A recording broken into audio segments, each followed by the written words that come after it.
Good evening. Thank you for having me. My husband and I spent 15 months separated while he was a convoy truck driver in Iraq. Every day was a battle for both of us. I am fully aware of what this war costs every individual asked to serve this ill-fated mission and their family. And in my work as a statewide child and family advocate, I am aware of what this war costs every family in New Hampshire and in the United States. And I've come to one conclusion: we cannot afford this war. Our military cannot afford this war.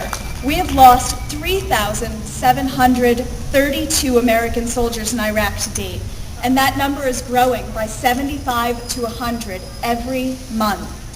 Over 150,000 more have been wounded, and over 100 soldiers have taken their own lives since the war began. Our military families cannot afford this war. According to Army researchers, returning troops have significantly higher rates of divorce, drug abuse, and alcohol abuse, factors that cause substantial harm to our families. The fact is, every wounded soldier has a wounded family. New Hampshire cannot afford this war. 19 of our New Hampshire families have lost a loved one to date. Moreover, if our share of the war had been invested differently, nearly 500,000 children could have adequate health coverage.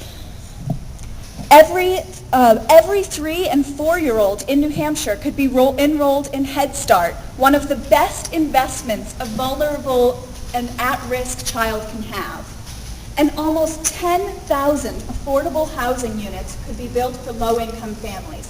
And that is just from what New Hampshire has spent on this war.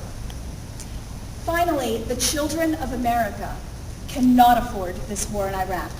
For the cost of less than 6 weeks of our engagement there, we could have provided full Title I funding for all U.S. schools, funding that goes directly to our most vulnerable children.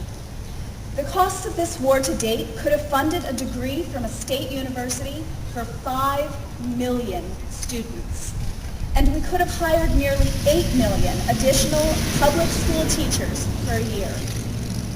And this is to say nothing of the cost of this war to Iraqi civilians, to America's standing in the global community, and to the chances for peace within the region and the world. But every one of us today has the power to do something about it. Being here is a start, but to really make a difference, we must take that message to the decision makers. Each of you today can bring this brochure home with you and call on Paul Hodes, Carol Shea Porter, John Sununu, and Judd Gregg and ask them to take a stand for our soldiers. Take a stand for our military families. Take a stand for New Hampshire, and take a stand for the children of America, because we cannot afford this war. And it's time to do something about it. I ask you to do it tonight. Thank you.